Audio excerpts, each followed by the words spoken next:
Cherry cookies. First cherry cookies. Should I leave the door open maybe? Yeah, let's leave it open for Keep air the air circulation. circulating, right? So welcome everybody to Joint Judicial Rules. It's Juneteenth. That's right. Happy Juneteenth. Man, I was reminded this morning by VPR that just how long it took them to get to Texas. Long time.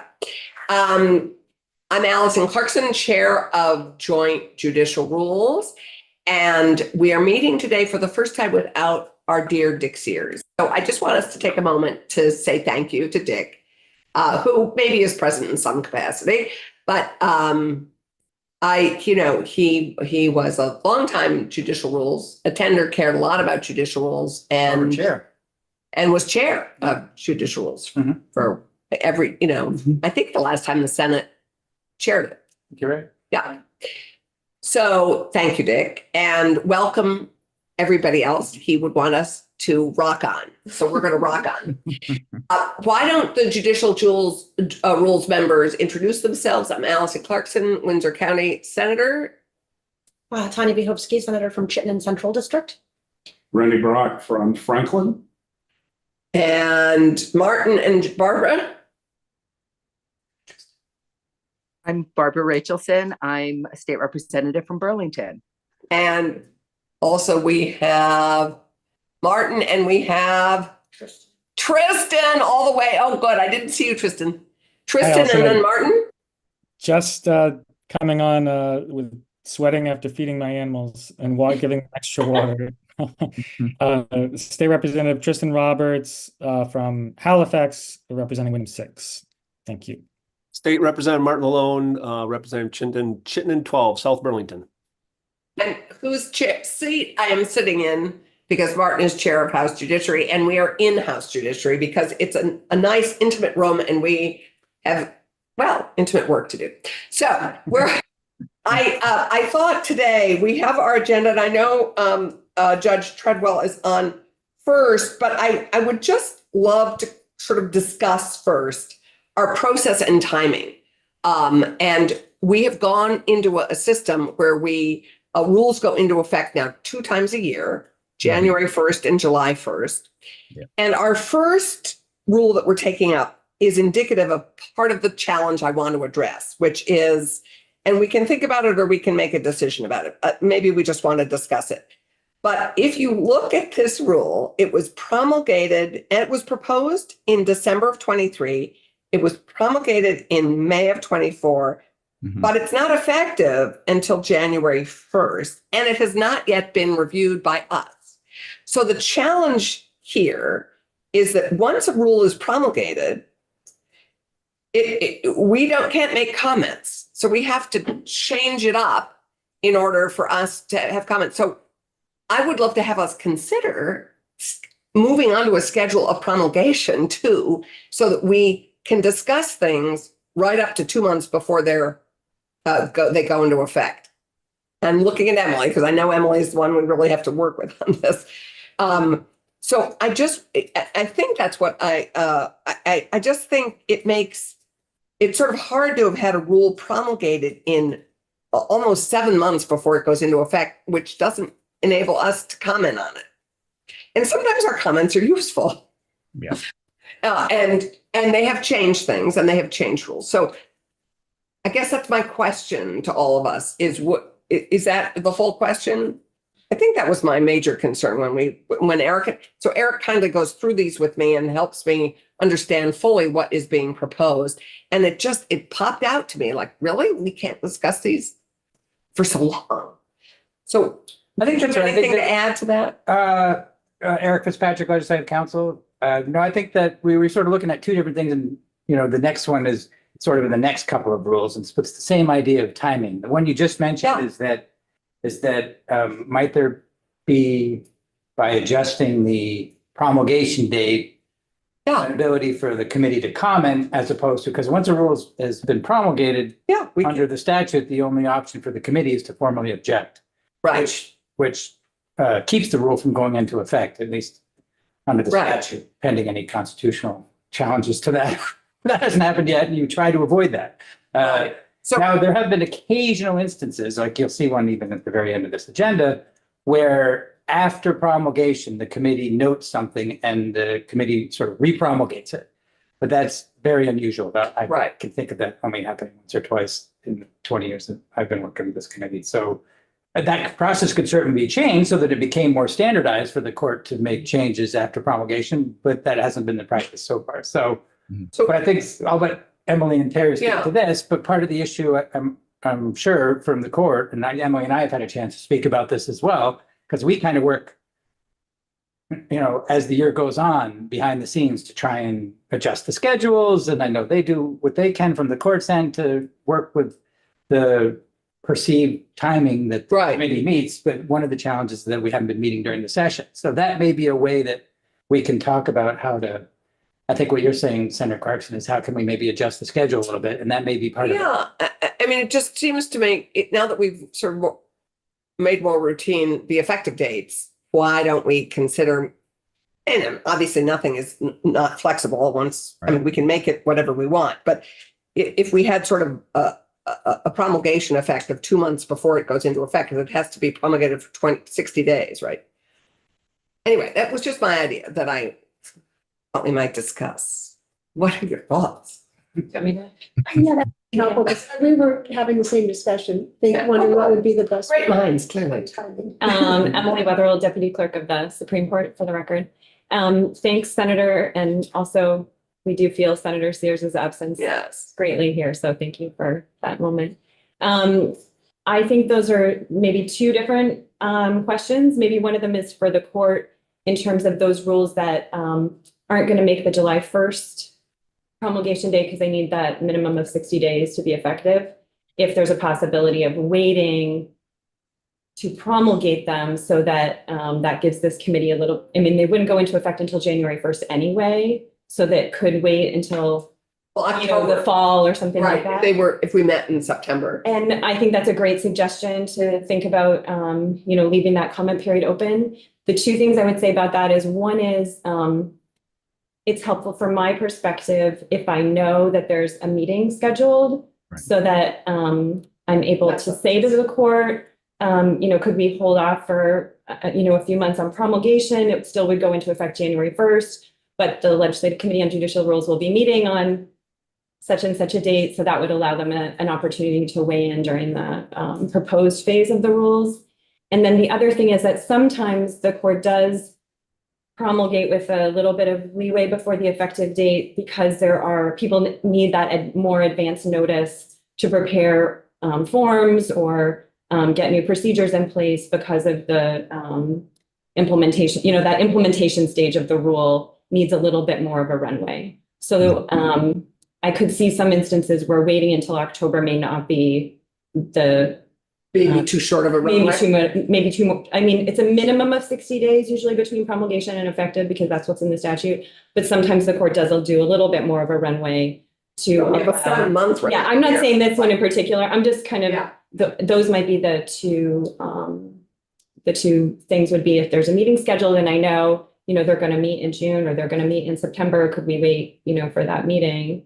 That would be helpful. That's our bad. So we need to commit to probably having a meeting, at least one meeting during session, and then one meeting either in early September or June, or so that works. That would be great. But I hear your comment that, there's not a, was there someone that wanted to? So I see Walter and I see Barbara, and I don't know who was first because I was so focused on Emily. So Barbara and then Walter. Yes.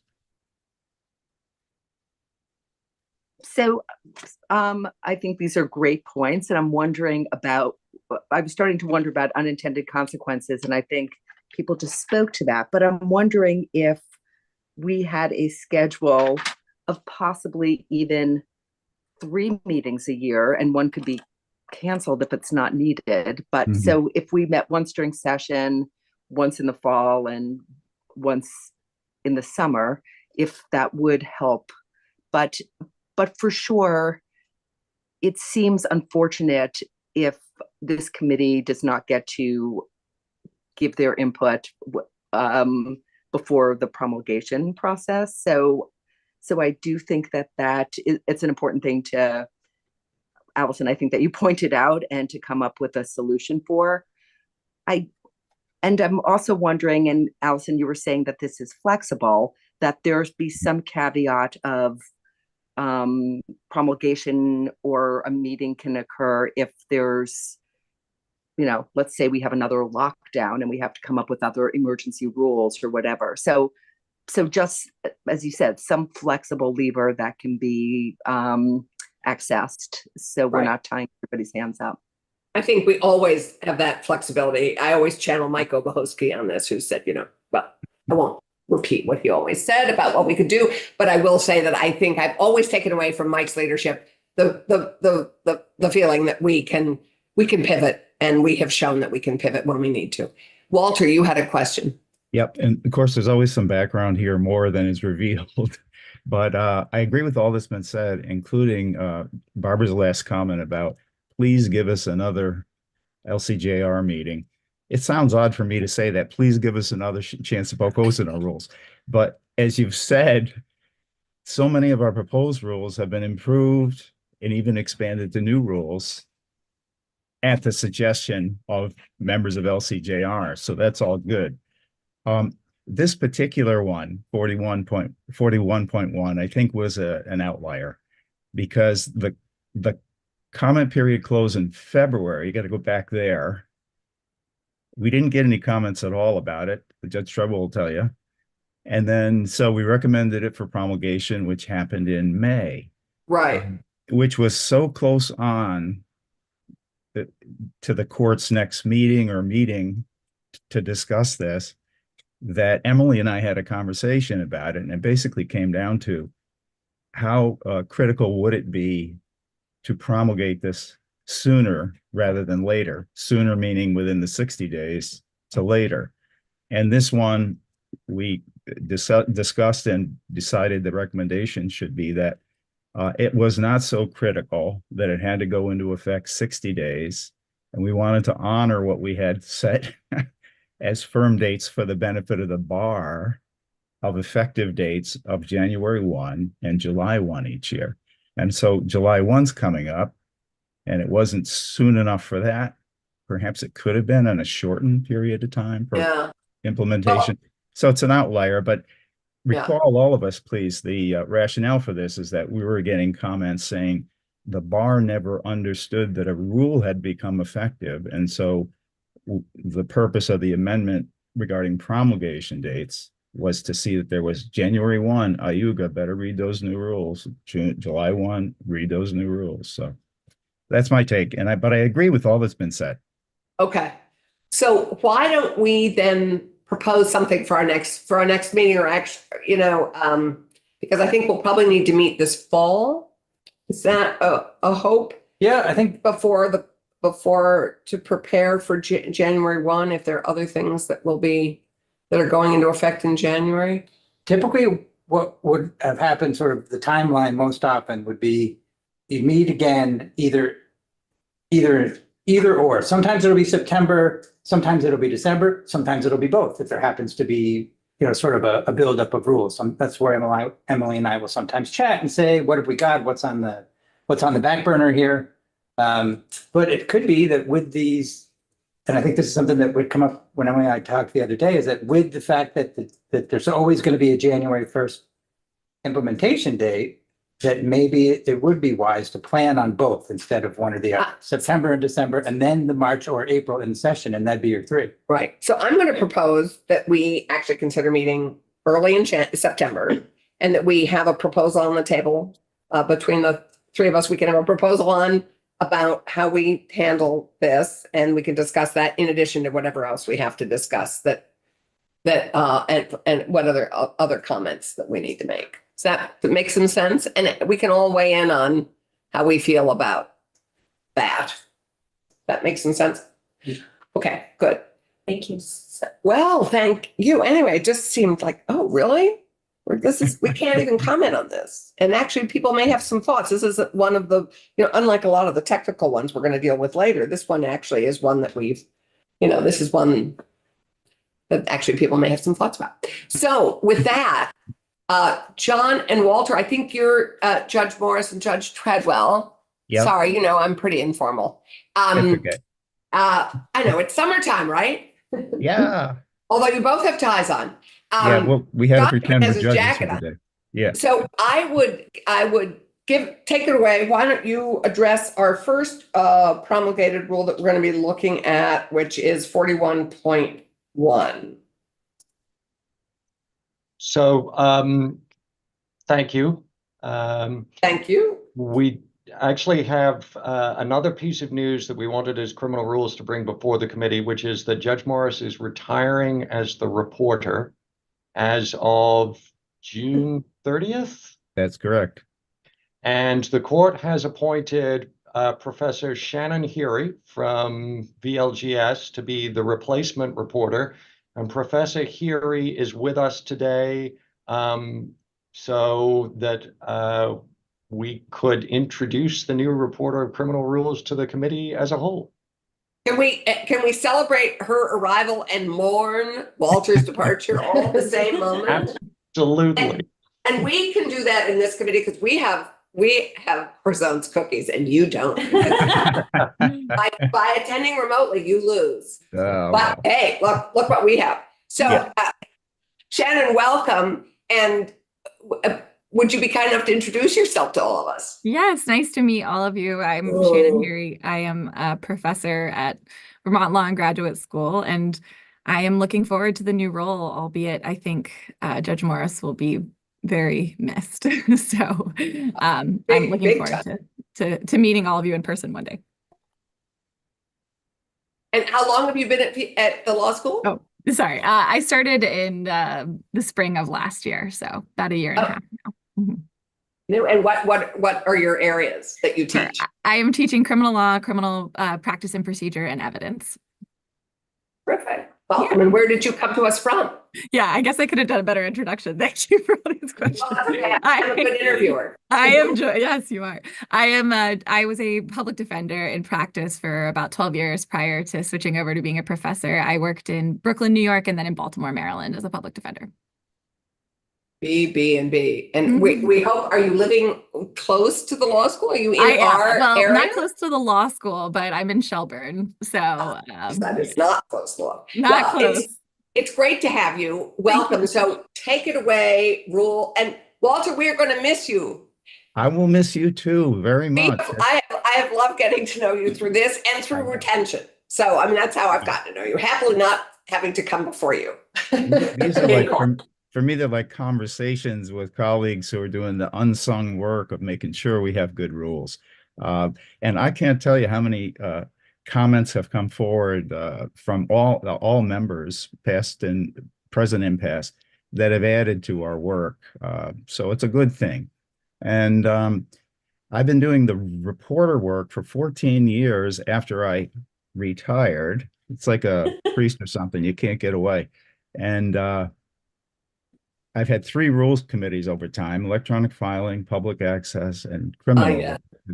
So I basically had a what do you call it, a satori at the beginning of the year that it was time to look ahead and draw in new talent such as Shannon to take over. And you're in good hands with Shannon, and I'll be around, and I look forward to seeing you around in various capacities. Not going away, just a new phase, and it's all good.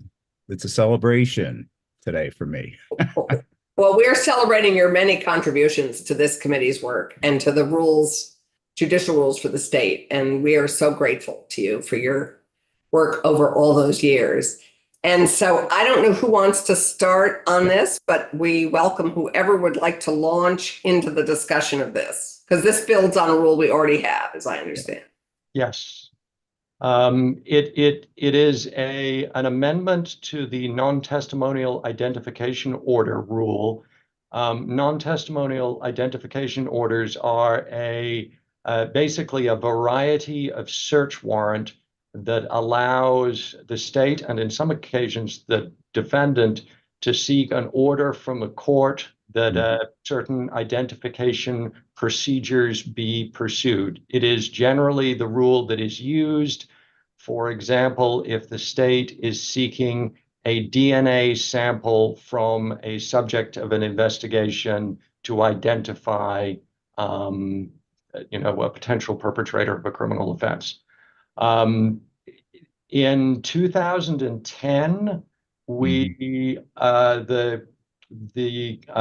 rule regarding search warrants was significantly rewritten and amended. And among the amendments was a change that allowed applications for search warrants to be by reliable electronic means, that is remotely, that the law enforcement officer did not have to appear in person in front of the judicial officer for a search warrant to issue. It could be done over the phone, by fax, by email. It could be done remotely. That has been in effect for 14 years. It is used around the state. There are procedures in place to ensure that record keeping is appropriate. It's well understood by, I think, the practitioners, by law enforcement, by judges, and by court staff. What never happened was a parallel amendment to the non-testimonial identification order rule to allow remote applications for what are referred to as NTOs. This sort of really came to a head during COVID, when we couldn't have law enforcement officers in the courthouse, and it was hard to do in-person applications.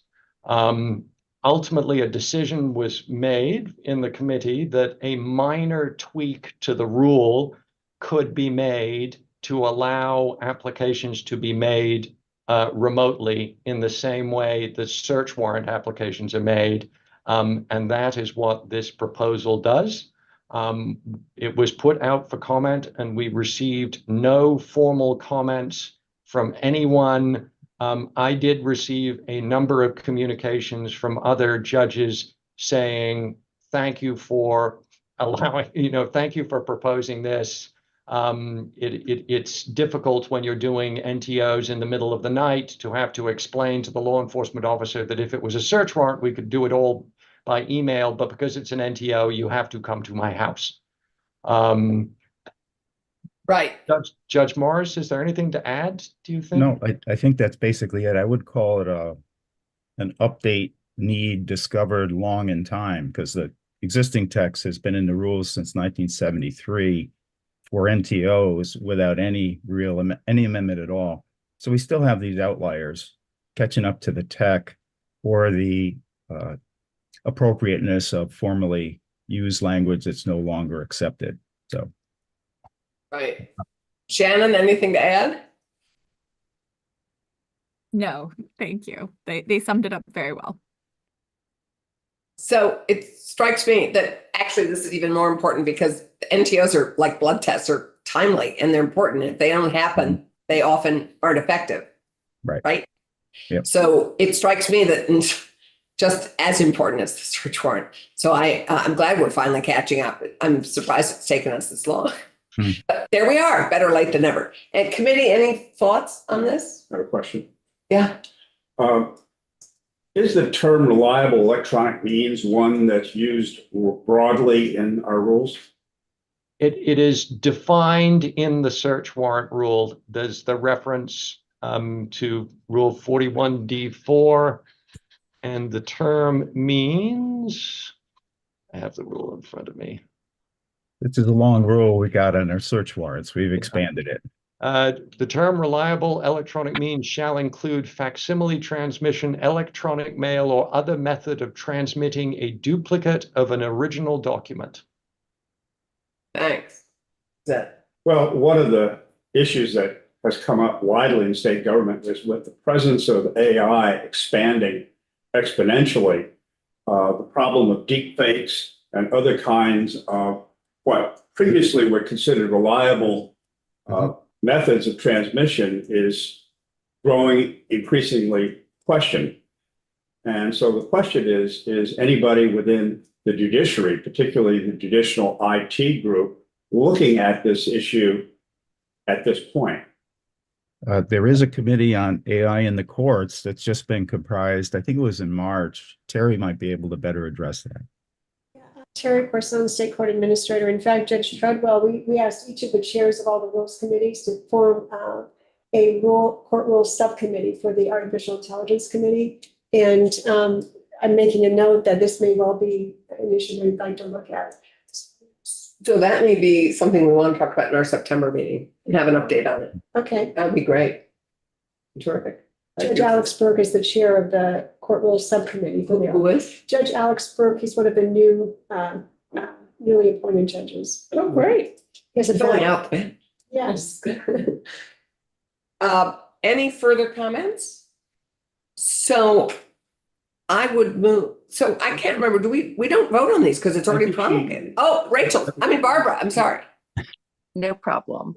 One thing I'm curious about is this practice pretty sort of standard in most other states? Oh. No?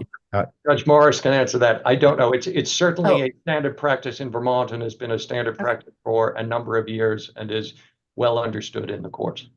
Like I can add to that. I mean, this rule was based upon a model federal rule that was put out, I think in the 80s. I may be wrong on the date. Wow. It was published for comment and it was never adopted. I think the Federal Rules Committee and the judicial process reviewing them decided that it wouldn't be adopted for federal practice. However, just like other jurisdictions, Vermont then looked to the federal rules for models, and there are a number of other jurisdictions that have this model, if not identical, language. Some jurisdictions have carved on, mostly by statute, additional procedures to guarantee reliability with certain NTO practices, namely suggestive lineups and particularly suggestive photo arrays. There's some case law that's developed around challenges to the reliability of NTO procedures generally. I don't recall exactly the test, but we've had some motions to that effect in practice here, mostly challenging eyewitness ID as unreliable. And as you may imagine, eyewitness ID under the heat of a moment can be affected by other factors. So I think the short answer to it is that it's a familiar process in many other jurisdictions, but some have added glosses based on their experiences with suggestive practices. Great. Thank you. Thanks. Well, as this was promulgated in May, even if we had comments, well, we'd have to reopen anyway. So I think we will move if we don't have any further comments, and I think we'll take a look at the AI committee. That sounds great in September. Let's move to the probate court ruling. Thank you, John, Walter, and Shannon. I think, are they coming back? Wait a minute. Do we have something else? The only thing is that ordinary, that a rule on a promulgated stage, you would say, does the committee have any objections? Because it is. Oh, right. So That is the key problem here is we have to object as opposed to make a comment. Does the committee have any objections at this point? No. Okay, good. Thank you. I don't either. So Thank you. let's move to number 2. Thank you, Walter, Shannon, and John. Thank you. Are we See you seeing you around. later in the morning or are you done? We're done as far as we know. And now you can go skiing, Walter, with that No. little thing behind you, that tempting mountain. Yeah, that's the Whites, Mount Washington, Monroe, and Eisenhower. So not today, though. But A it little is, too warm for skiing. but it's keeping us cool. Just looking at it All is right. keeping us cool. Well, every little thing can be of assistance. See you later. Walter, thank you so much. Enjoy retirement. Final retirement. Yes, thank you. See ya. Great. Bye-bye. Thank you all. Thanks. So I think we welcome Judge Kennedy, is that right? And Judge Ertel. Is Yes. Joanne joining us or not? No, she's unable to join us this morning. Okay, we welcome you, Catherine, and we're pivoting to the probate court. And welcome. It's good to Thank you. see you. And you. so would you introduce us to this fairly simple rule change, and They're it both makes a fairly lot of simple. sense. Yeah, they're both fairly simple. They both are pretty intuitive. They are trying to have the goals of streamlining information sharing between parties, stimulating responses. The probate docket is heavily pro se, so to try and get people involved and responding on time so that everybody knows what's going to happen at a hearing. This is mainly Rule 7. So it somewhat mirrors part of Rule 66 in that in certain procedures, when there is a motion, there will be a response time that is, the clock starts at hearing and counts backwards. So one party files a motion, it will be scheduled for hearing, and unless the other party responds, we could go forward without the hearing, and that could be ruled on in the motion. So a motion is filed, an entry order or a hearing notice that goes out says something to the effect of the motion will be scheduled for hearing. If a party wants to be heard on an objection or an opposition, that must be filed with the court in writing 7 days, at least 7 days prior to the hearing. And if there are no objections filed 7 days prior to the hearing, the court can, on its own decision, its own discretion, either rule on the motions and cancel the hearing, or if an interested party writes in also saying they want a hearing, we'll evaluate that if that comes in. So this is how we handle accountings in Rule 66. And it is a useful tool. It is a useful procedural piece of moving cases along, and more importantly, moving information along, so that when we have a hearing scheduled, let's say for Friday at 10 a.m., the week before, everybody knows if there is going to be any kind of a contested issue happening that Friday, and therefore what evidence do they need to bring. Or if there is no opposition, there's no objection written, the court may keep the hearing on if the court has questions, or the court may be just ruling on the motion. So it's really a streamlining, and it works very well with accountings and how it's been done in Rule 66. And we just wanted to expand that to some other areas of the probate docket. It will not include petitions. So somebody opens an estate, a commencement will never occur just on the motion without a hearing. Right. A minor guardianship will not get filed as a petition and then have this triggered. This is just for some of the more routine information back and forth parts of how a probate proceeding works. Thank you. So unless we have an objection, does anyone have an objection? This makes total sense. No opposition, no hearing. Correct. Yeah, unless the judge has questions, or unless another party really wants a hearing. The judge, personally, like the filing party, you know, on the accountings, for example, this is how they work. I file an accounting, I'm an executor, and an interested party may object and file a written objection. I want to see more receipts or whatever it might be. The court might look at it, the judge might look at it and say, I'm going to keep the hearing on because I have a question about section B3 myself. So it adds, but it does allow for so many documents that come through, no opposition, just to keep the conversation, keep the flow going. And again, as a probate judge, I'm not trying to get things done and closed. I'm just trying to get all the conversation open in disclosure. Everybody knows what's going on, and allow the conversation to continue and allow the case to flow through properly. So I will remind us all that this was promulgated, I think, in February. And so I think unless we have an objection, I would move us to the second piece. And Catherine, would you just remind us, what county are you probate judge? I'm sorry, I'm the elected Orange County probate judge. Orange. 2018, and I'm in my second term. I just have a question, and it is, you know, as I'm looking at this and thinking about streamlining the process, are there currently a lot of hearings happening where there is no objection, and what impact do you think that has on the backlogs? Well, I don't know. I don't know which The backlog that's largely talked about publicly is a criminal backlog. Yeah. The probate backlog is not, I don't think, as extreme as what the media and so forth shows as the criminal. Our probate backlog in Orange County, at least, we've been working right through, and the backlog wasn't necessarily due to COVID. It's due to all the system changes we've had in probate. Probate was not on VTADs until much later than the other dockets. And then we didn't go on, and then from VTABs, we went on to Odyssey. So it was when we went on to Odyssey, we learned of cases that hadn't been closed and things that were kind of left hanging because there was not a tracking system. And when we went from VTABs to Odyssey, now JusticeNet, I'm not going to get the right term. The backlogs have been really working through, I think, quite well in probate. So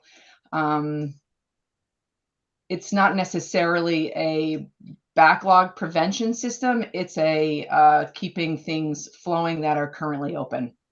Okay, that makes a lot of sense. Thanks. No, I certainly know the public discussion around backlogs is around the criminal system, but I also know that the probate system has gotten a little bit backed up too. And I've certainly had constituents frustrated at how long it takes. So if we can streamline and make that easier for people, I'm all for it.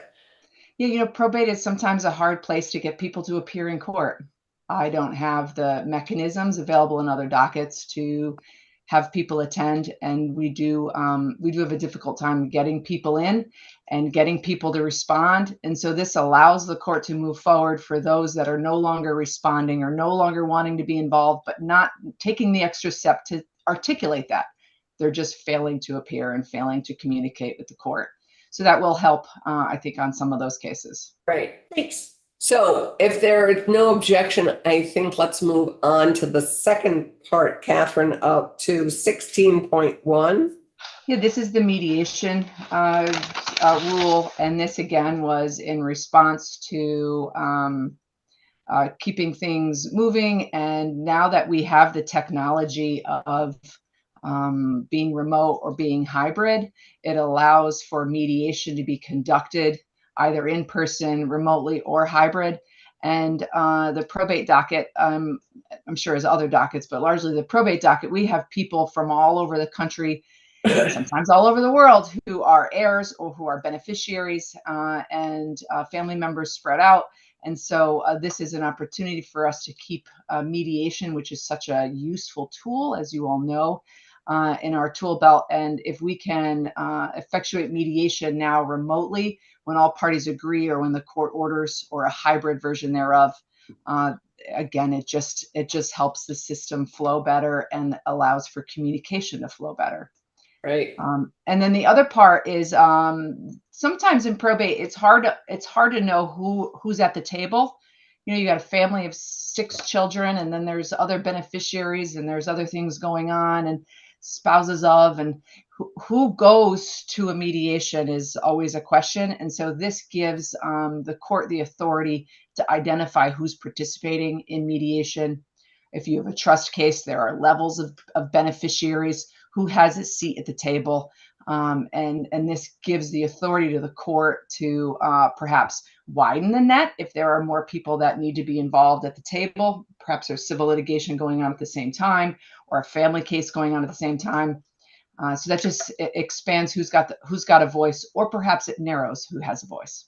But it's the court's call. Thanks. Unless we have an objection, I would urge us to support this rule and move forward. Okay, great. Great. It's nice to meet you all. you. I'm going to go get my daughter to the Amtrak station on time now. Thanks, everybody. Sorry, we're just getting water for one of our senators. And you know, by the is not that by the secretary. Okay. Thank you. Okay. So Thank you. Thank you so much, Catherine. Enjoy the rest of the summer, and we'll hopefully maybe see you in September. Okay, we're going to pivot to family court, I think, aren't we? Yeah, I think neither Judge Davenport, Carrie Ann isn't able to join us. Judge McConnell, Yeah. Katie, she has double hyphenated name. Isn't it? they aren't able to come? Yeah, Judge Davenport is not able to be here, and Judge McDonald Katie has a jury trial this morning. So I'm happy to cover. Why don't you take it on? Because as I recall, this is pretty purely technical and we can accept it and move forward. I would say both of the amendments that are, this is Emily Wetherell, Deputy Clerk of the Supreme Court. Both of these family rule amendments are fairly straightforward, somewhat housekeeping.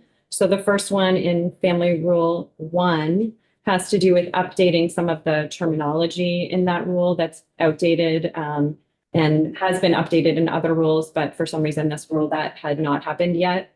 So that really is just following the updated terminology that's happened in other rules and in statute. And then the change in 15I is removing an obsolete cross-reference. It used to be required that attorneys had to provide an e-cabinet registration number. This was prior to the implementation of Odyssey File and Serve. And that requirement is no longer in effect. And so it's important just to take it out of the rule so people are not confused and thinking that there's something that they need to provide to the court related to their e-cabinet registration number. Got it. Any comments on these? I think these are pretty technical, so I would encourage us to. Tristan, you have a thought? Oh, you're a thumbs up. Yeah, me too. Technical. Shh. I like the thumbs Although up. I'm going to restrain myself from doing haikus because, as my fellow senators know, that for our technical corrections bill, we tend to do fun things with it to make it more exciting. But I came unprepared with a haiku. Did you come with a haiku? Did you come with a limerick? Allison, I'm sure you could improvise something. I Get on your know, feet. hopeless. So thank you. I think with that, we will move and we'll accept and move. Judge Dooley, top of the day to you, sir. It is good to see you.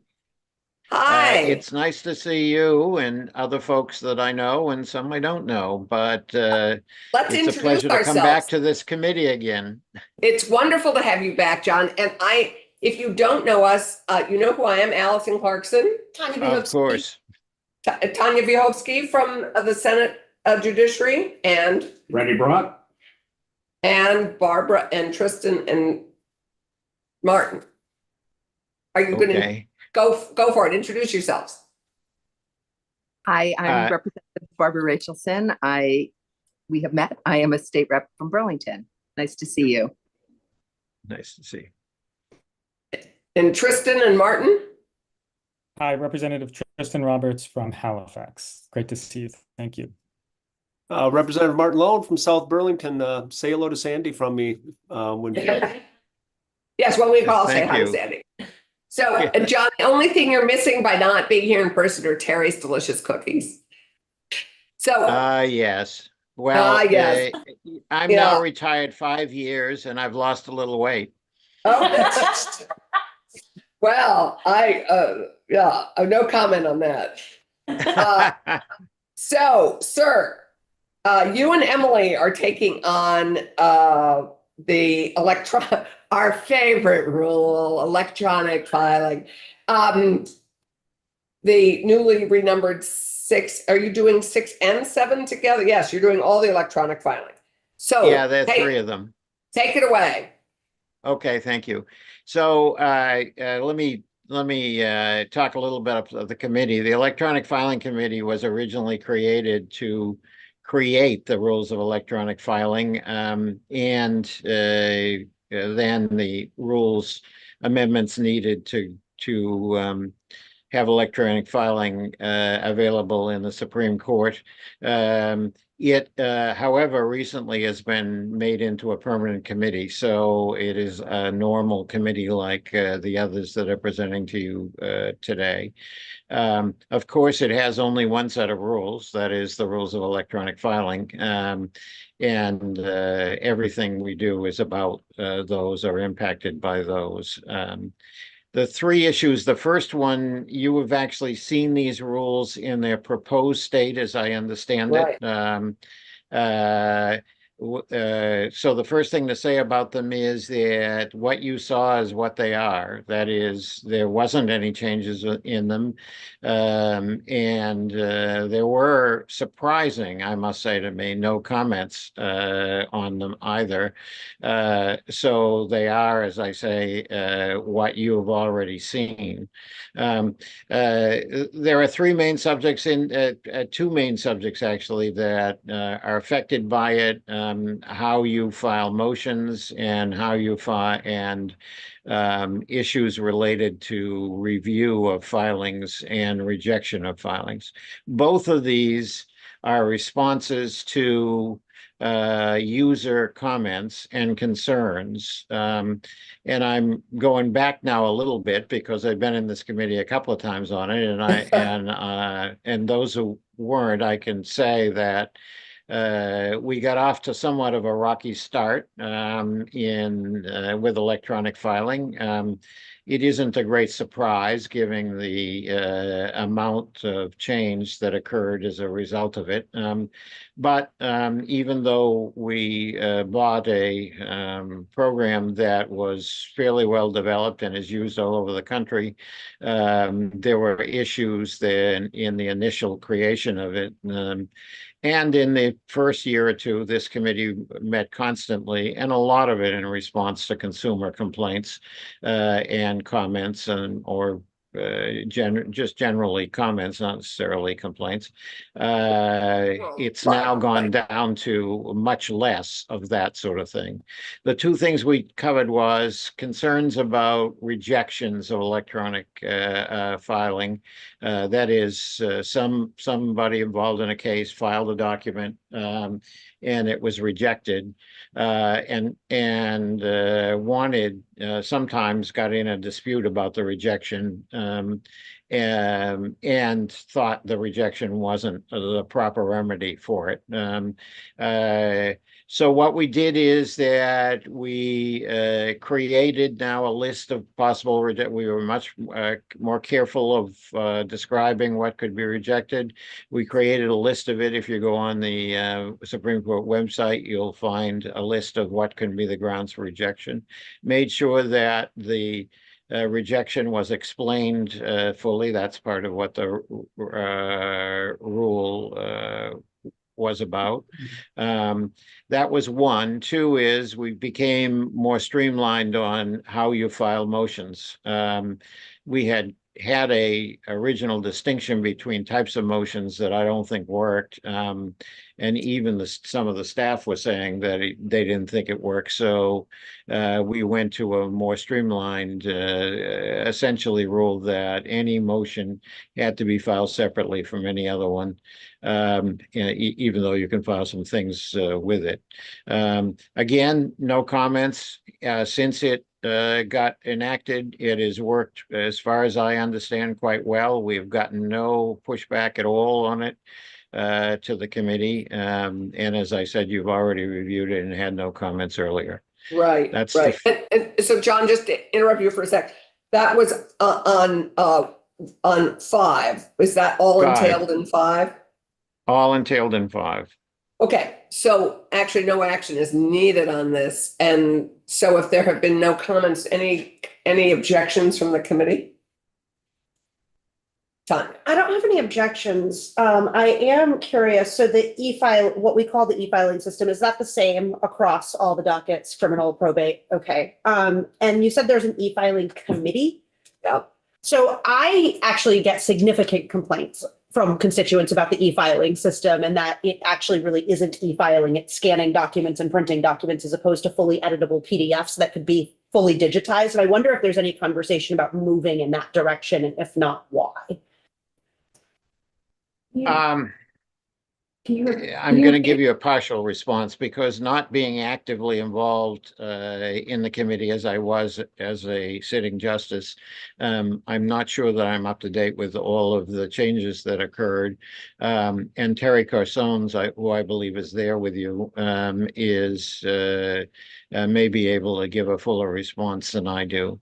And Emily, too. Partially the issue involves what you can file. In what form must a document be in a file, and that is controlled by the software that was bought and is implemented. And as I said earlier in the introduction, this is the software in common use all around the country. Part of the reason for getting it was exactly that. There were newer softwares that had, in my view, more functionality, but in terms of being sure it worked and worked right, and that you could get assistance with it, this is what we've got. So the first thing I would say to you is, yes, you can do it in a certain way in PDF, but there are certain things you can't do with it for filing that maybe there changes in the works, but I don't know about them. So let me ask Terry Corsons to comment on that.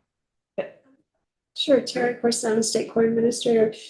Senator, which constituents are these self-represented litigants, or are these DCF workers? I've heard from attorneys, I've heard from people self-represented in probate that it's cumbersome in that they have to print a form, fill out a form, scan a form. It has to get printed on the other end rather than having a fully digitized system that you can do it all in, say, an editable PDF and submit it. Right. Well, for example, self-represented litigants in the probate division, attorneys are required to e-file.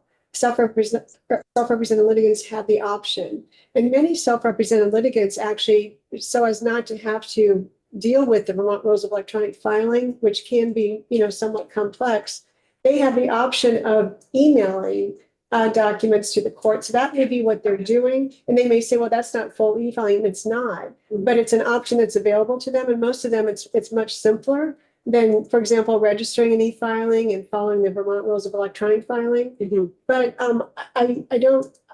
my understanding is that it was working okay. So I don't know what issues I guess they've had from doing that. Certainly happy to talk more Okay. offline. This just sort of brought to light some of the concerns I know I had heard and figured it was okay. a reasonable point to check in as to where we were at in the process. And I'd be more than happy to follow up. And we also actually have Access Resource Center.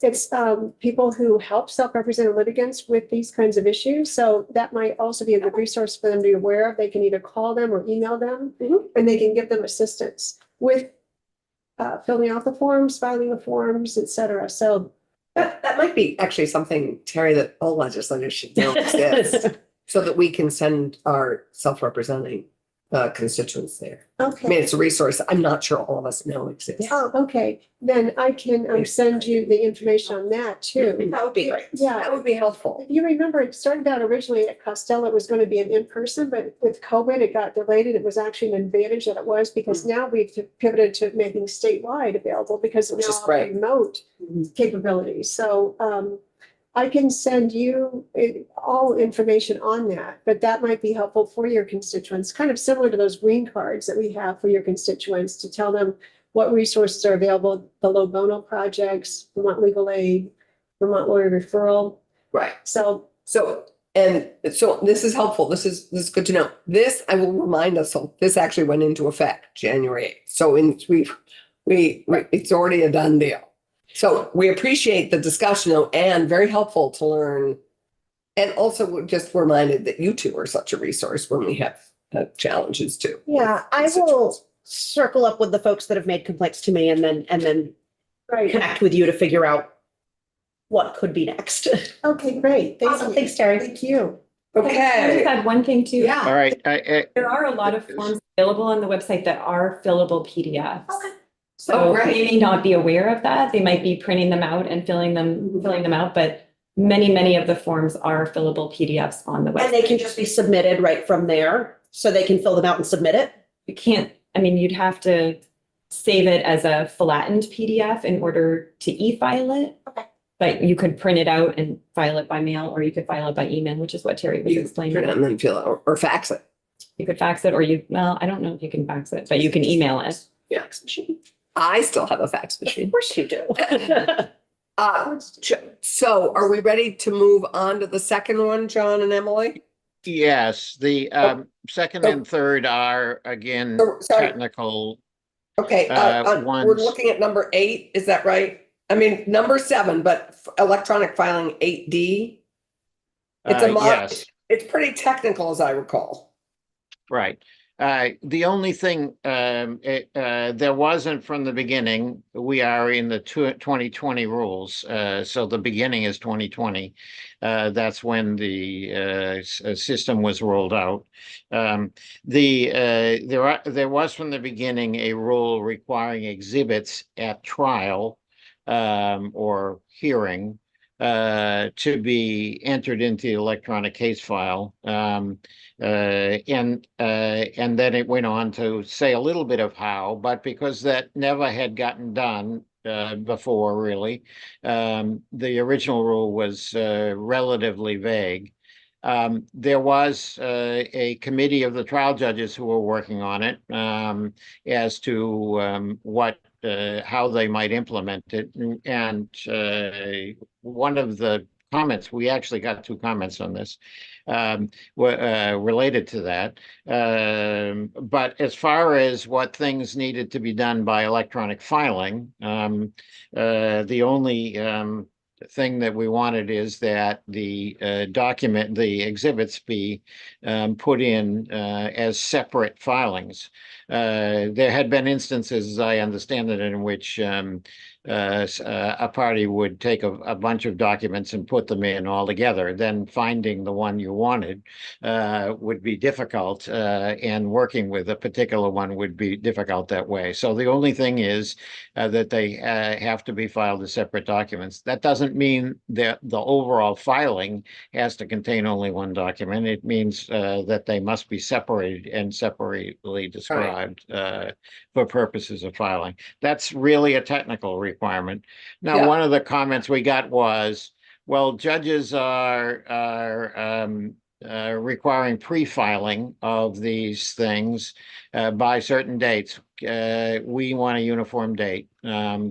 The judges actually, as I said, were talking about this and decided that they didn't want a uniform date. And the question of when you can pre-file or not isn't really an electronic filing issue. It would have been the same in paper.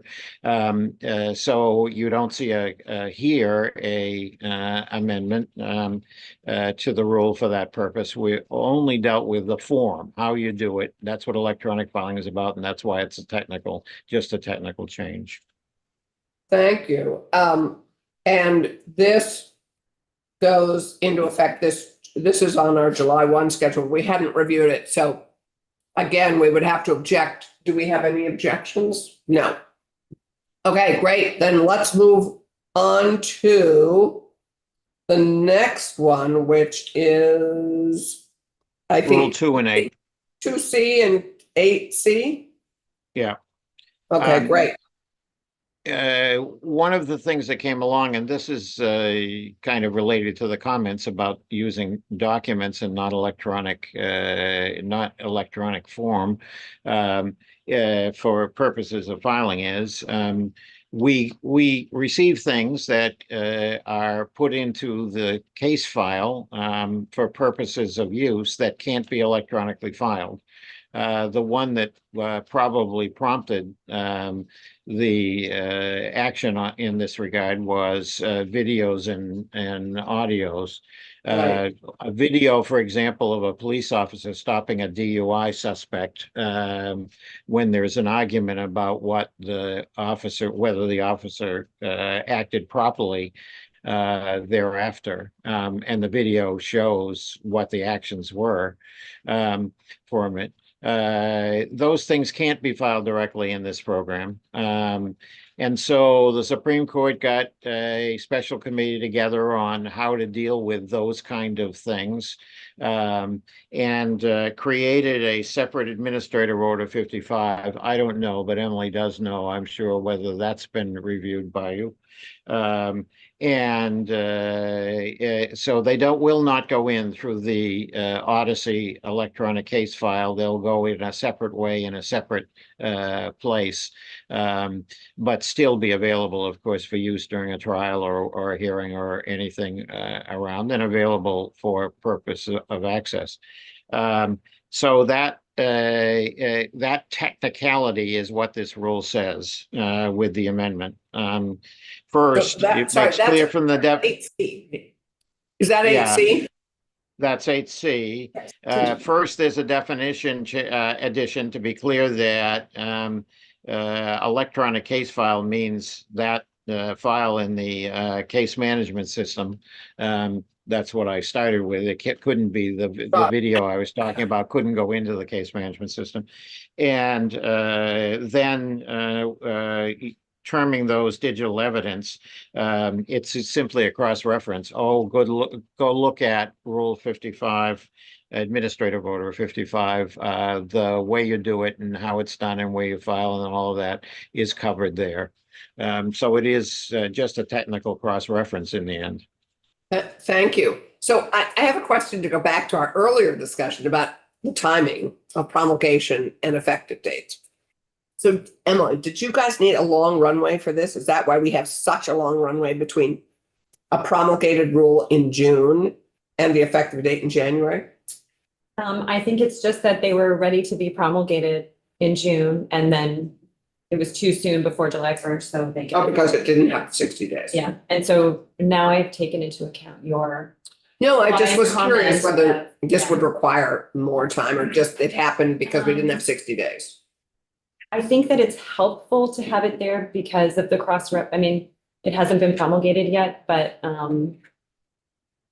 don't think it necessarily needed that much time. Yeah, okay, good. So this didn't need a lot. Anyway, just interesting. Yeah. Okay, we're cruising along. Terry, your cookies are saving. Having had breakfast so early this morning. Okay, so John, thank you. Are we done with electronic filing? I think we are. I think you are too. Thank you for the time, and I hope you get outside before it turns 90 in the temperature.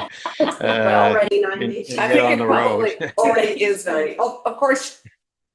Yeah, I think it's already there. Anyway, have a lovely summer. If I don't see you, John, it's good to see you. And good to see you, and have fun.